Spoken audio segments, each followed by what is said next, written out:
What's up, everybody? Welcome back to another highly combustible reaction. We're jumping into something. The next one on our Efteling adventure.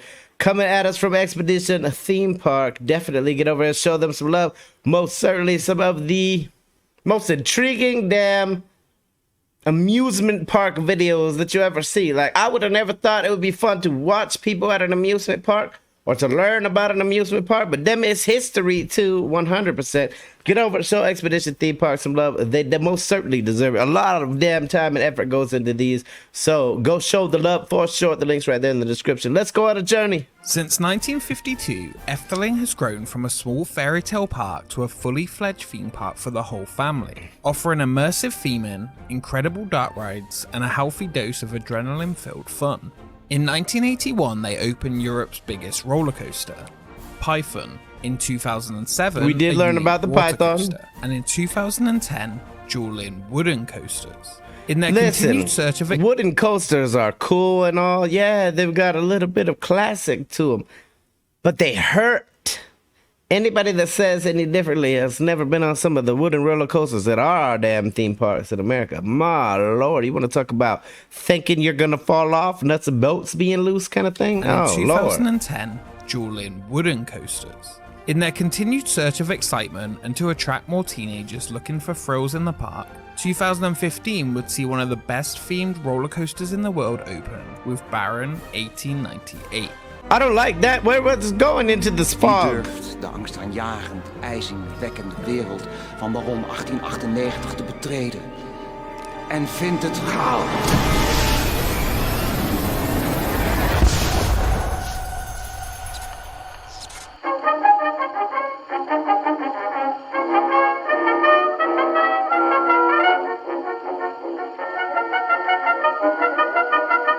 The coolest little intro ever. No. Efteling Park had decided it wanted a new thrill ride. Built on an untouched location of land in the middle of the park, it was aimed to become an icon of Efteling with its towering presence. The park decided on a mining theme for its new attraction.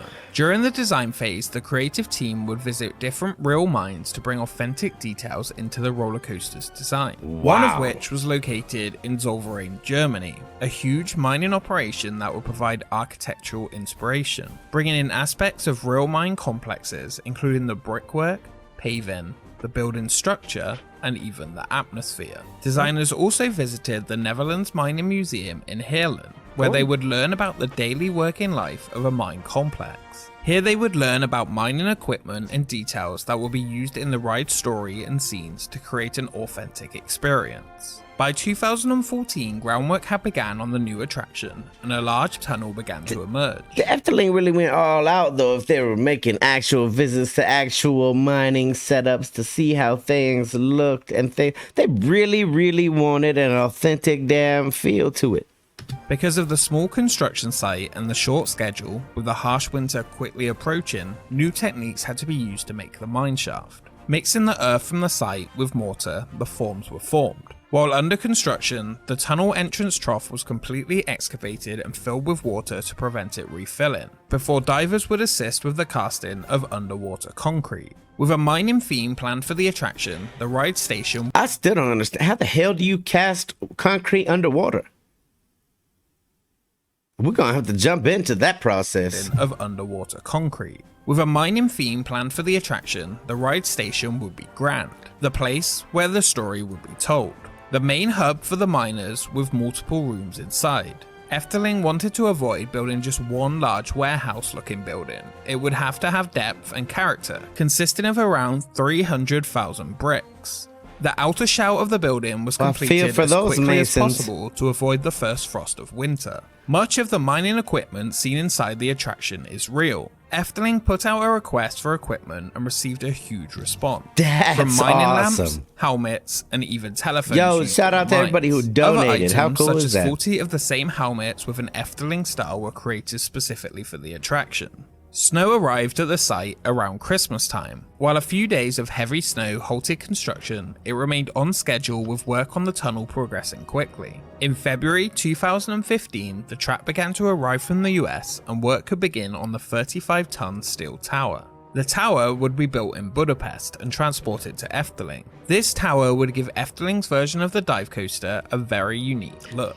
It would be B&M's 9th dive coaster in the world. Rather than focusing on intense thrills like SheiKra, this time the focus will be on the story while providing Efteling level excitement. To try and learn more about the dive coaster and its operations, the project team would visit another B&M dive coaster that had opened 4 years earlier, Crake at Heidi Park. One of the aspects they wanted to see was how the motor looked, since they would be placing it and the track into an already built station. 6 months after construction had begun, the highest point of the ride was in place. Many companies from around the world had come together to create one of the most uniquely themed roller coasters in the world. The things that people do for our entertainment. The amount of work that has to go into something for us to just go have a fun day with the kids. Like, it'd be a different feeling visiting this place as someone who helped build it, for sure. If you helped build the Efteling, let me know about your experience.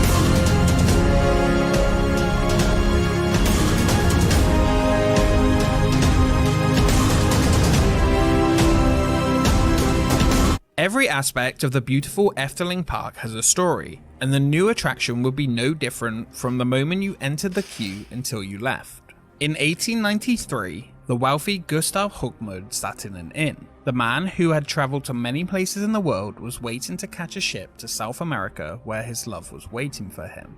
He only had 2 days to catch his ship, but time was short. A local tells him of a shortcut to reach the area across the boggy moor and through the tall forest. Before the local could even finish his sentence, the inn fell silent. Jochem, waarom zou je ooit iemand over de zompige heide sturen? Spirits roamed the boggy moor that would drag I knew you they were going to into the say ground. something evil. Witterweaven or white women, who would do anything to protect their land and no longer be alone. The wealthy man just laughed. He convinced the young local to lead the man through the moor until they spotted a cave. He went inside and discovered a gold nugget. While he took the nugget, the spirits began to emerge. Yep.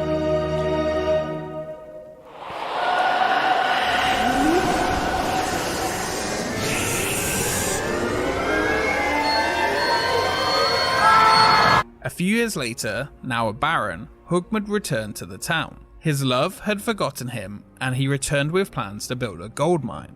The mine expanded deeper and deeper, and stranger things began to occur. One day, it became infested with hundreds of spiders. While other days, blood would stream from the walls that they were digging. Regardless... Listen, at that point, my greed is finished. I'm not greedy anymore. I don't even want the gold. You could keep it. The baron was relentless and would not stop until he had all of the gold. In just a few months, he had fully excavated his mine. As the baron entered his new mine, the white woman appeared and its entrance collapsed. The white woman would protect the gold at all costs. The baron, though, would not give up and offered locals half of the gold that they mined for entering back into the mine. Ignoring the curse, the baron offers you, the rider, the chance to enter the terrifying world of Baron 1898 to search for gold. You could keep that After gold. boarding, riders are attacked by these vengeful spirits. Just before the office explodes, he sends the miners, you, out of the mine and the vehicles ascend. As the train is about to exit the mine, it stops hanging over the top. The Witterweaven can be heard singing in the pit below, and after a few seconds the screams, "You shall not evade my curse, prepare to forfeit your lives," are heard before you fall into the mine below. What?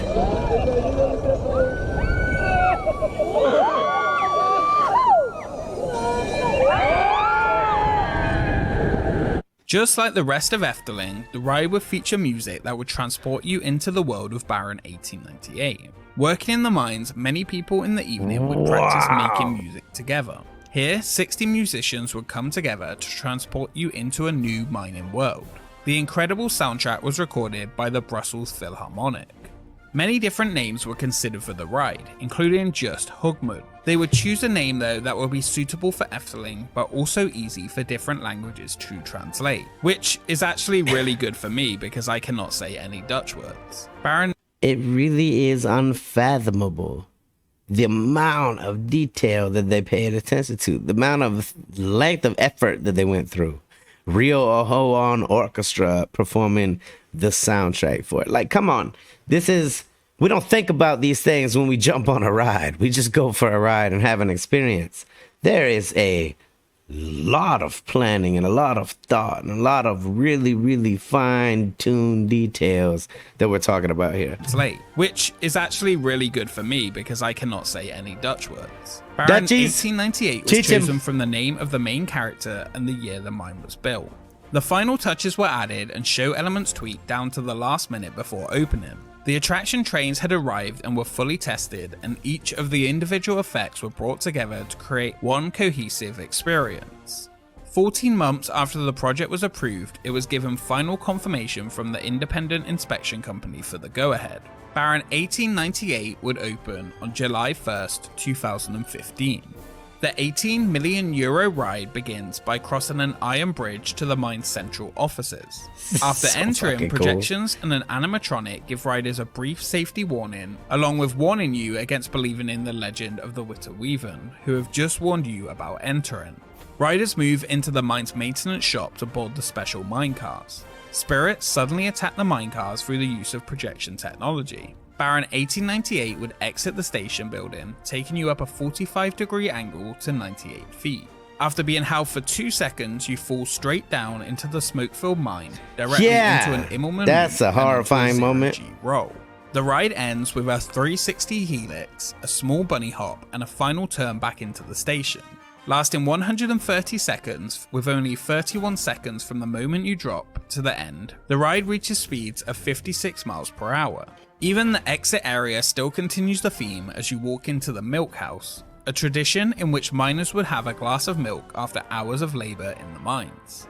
Baron 1898 is considered a mini dive coaster, featuring smaller trains where 18 riders can ride at once. The drop on the attraction is also not vertical, reaching an angle of 87 degrees. The ride's reception was positive, and the story and detail highly praised. While the ride is short at around 1,644 feet, around half the length of SheiKra, Baron 1898 offers more of a full experience than pure thrills, which Efteling is all about. Imagine. From entering the queue line to the moment you hang over the edge, the detail is so entwined throughout that every single aspect of the attraction tells a story. Even the test seat for the ride is themed as a broken elevator cabin, which is said to be what the Baron used to descend into the mine for the first time. Efteling do an amazing job of telling a story with each aspect of the park and covering the making of new attractions. While it may not be the most thrilling or longest dive coaster in the world, the story and detail put into the attraction makes it something special, and it is arguably the best themed dive coaster in the world by far.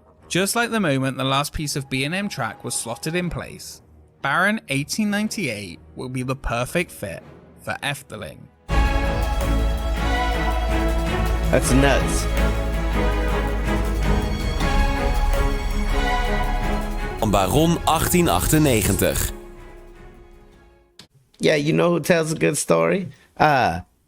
Expedition Theme Park, 100% the best amusement park stuff that I've ever seen in my life. Like, it makes me want to go to every single amusement park that they have on their page just to go see and experience all of that detail and thought that went into each and every single aspect of a ride. That's crazy. Definitely get over it. Show Expedition Theme Park some love. Let's hear them out. This episode of Expedition Efteling. If you enjoyed it, make sure you subscribe to join the expedition. Follow us on Twitter and Instagram for updates on upcoming episodes, and let us know in the comments below what ride or attraction you would like to see covered next. A special thank you to our Patreons for supporting the channel, and we will see you next time. Hey, Dutchies, get over, show Expedition Theme Park some love and teach them how to speak some Dutch for sure. Smash the like button if you liked it, the dislike button, but I won't believe you. Get over, show the love, the links in the description. Check out that other video over there. Until the next one, highly combustible. You guys be happy, healthy, safe. I love you to the moon and back, peace.